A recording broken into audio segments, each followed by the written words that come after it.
Hello everyone, I am Dr. Sharath Babu Nilagiri, consultant orthopedic surgeon at Care Hospital, Gachibowli. Today we will discuss about shoulder dislocation and its associated complications and its treatment. So basically we see shoulder dislocations in patients who met with accidents and who involved in contact sports. When shoulder dislocation happens, it will be very painful. Your shoulder will get stuck in a position, you won't be able to move it. So immediately we need to evaluate with a basic x-ray to see how it got dislocated. Any associated fractures are there or not, we need to rule out. So after that, the best method of treatment will be reduction under anesthesia. Already with the dislocation, there will be lot of trauma happened around the shoulder joint.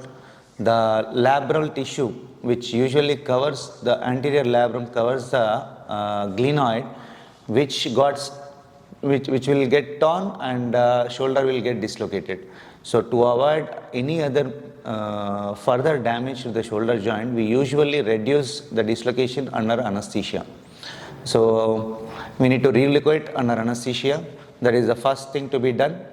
So after that, we'll give rest for 1 week or 10 days to the patient. So we'll allow the movements after 1-2 weeks.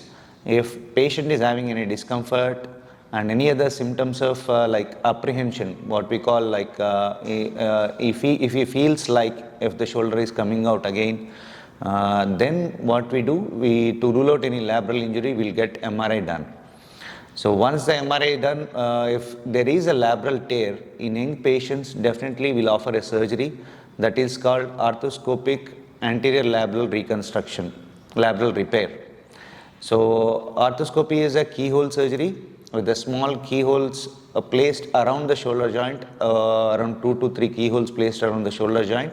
We can address that issue like labral tear, we can repair it back so that it will help for a shoulder stability, to increasing the shoulder stability.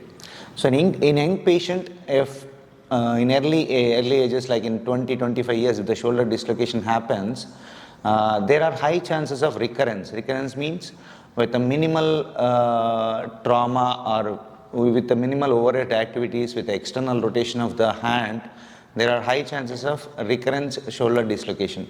To avoid that in young patients, arthroscopic surgery will definitely help. So that will be the easiest and helpful surgery for the patient. So any shoulder dislocation, there will be trauma to the humeral head also. So there will be surgeries depending on arthroscopy surgeries, depending on the pathology what we see in the MRI.